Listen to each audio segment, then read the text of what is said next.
আসসালামু আলাইকুম। পুরোদমে ইসরায়েল ফিলিস্তিন যুদ্ধ চলছে, জানিয়ে দিব আমাদের হাতে থাকা মধ্যপ্রাচ্যের সবচেয়ে গুরুত্বপূর্ণ সংবাদ। শুরুতেই শিরোনাম। শুরুতে জানিয়ে দেব এক গুরুত্বপূর্ণ ভয়ঙ্কর সংবাদ। ইহুদিবাদী কট্টরপন্থী ইসরায়েলে আরো 200টি রকেট ছুড়েছে লেবাননের সশস্ত্র গোষ্ঠী হিজবুল্লাহ। এতে ইহুদিবাদী ইসরায়েলের ব্যাপক ক্ষয়ক্ষতি হয়েছে। হিজবুল্লাহর ভয়ঙ্কর ক্ষেপণাস্ত্রের আতঙ্কে রয়েছে ইহুদিবাদী সেনাবাহিনী। আরো জানিয়ে দিব, লেবাননে হামলার বদলে কঠোর হামলা হবে, এমনটি জানিয়েছে ইরাকের সশস্ত্র গোষ্ঠী জোট পপুলার মোবিলাইজেশন ইউনিট পিএমইউ।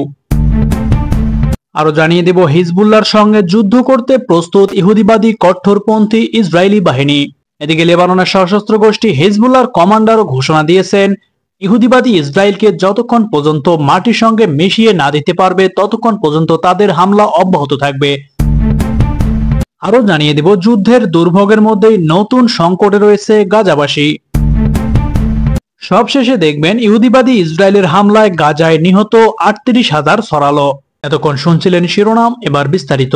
লেবাননের সশস্ত্র সংগঠন হিজবুল্লাহ জানিয়েছে তারা ইসরায়েলের সামরিক অবস্থান লক্ষ্য করে 2 শতাধিক রকেট হামলা চালিয়েছে।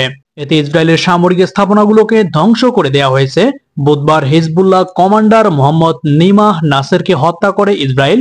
তার ওই জবাবে এই রকেট হামলা চালানো হলো। হজ আবু নিমা নামেও পরিচিতি ছিলেন নাসের। তিনি সংগঠনটির 3য় উচ্চপদস্থ কর্মকর্তা ছিলেন। হিজবুল্লাহ এবং ইসরায়েলি কর্মকর্তাদের মধ্যে ক্রমবর্ধমান লড়াই এবং বাগাড়ম্বের মধ্যে যুক্তরাষ্ট্র, ইউরোপ এবং আরব মধ্যস্থকারীরা বৃহত্তর আঞ্চলিক উত্তেজনা বৃদ্ধি রোধে হুমড়ি খেয়ে পড়েছেন। বুধবার লেবাননের একটি গাড়ি লক্ষ্য করে হামলা করে ইসরায়েল। এতে দেশটির সশস্ত্র গোষ্ঠী হিজবুল্লাহর ওই কমান্ডার নিহত হন।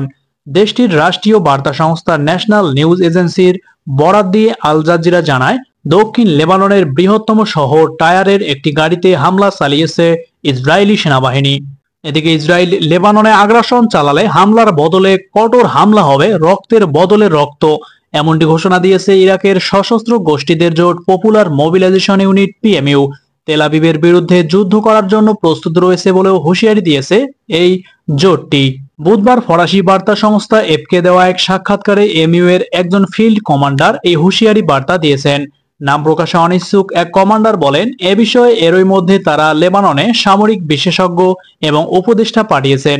এদিকে ইরাকের রাষ্ট্রবিজ্ঞানী আলী বায়দার হুঁশিয়ারি উচ্চারণ করে বলেছেন, যুদ্ধবাজ ইসরায়েল এবং লেবাননের হিজবুল্লাহর মধ্যে যুদ্ধ শুরু হলে তা কেবল লেবাননের ভূখণ্ডেই সীমাবদ্ধ থাকবে না, ইরাক এবং এ অঞ্চলের সবগুলো সশস্ত্র সংগঠন এই যুদ্ধে ঝাঁপিয়ে পড়বে। অন্যদিকে ইরান বলছে, লেবাননে পূর্ণ মাত্রায় আগ্রাসন চালালে তেহরান সর্বাত্মক সহযোগিতা নিয়ে হিজবুল্লাহর পাশে থাকবে। এদিকে গত 24 ঘন্টায় ইসরায়েলের সামরিক অবস্থান লক্ষ্য করে 2 শতাধিক রকেট হামলা চালিয়েছে হিজবুল্লাহ। এদিকে ইসরায়েলের প্রতিরক্ষা মন্ত্রী ইয়োব গ্যালান্ট বলেছেন, লেবাননের সশস্ত্র গোষ্ঠী হিজবুল্লাহর বিরুদ্ধে যদি যুদ্ধ করতে হয় তবে তার জন্য প্রয়োজনীয় যে কোনো পদক্ষেপ নিতে ইসরায়েলি বাহিনী প্রস্তুত রয়েছে। গ্যালান্ট তার কার্যালয় থেকে জারি করা বিবৃতিতে একথা জানায়।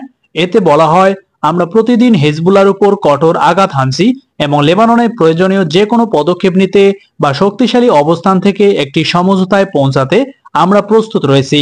যদি দরকার হয় তবে আমরা মাঠে নামব।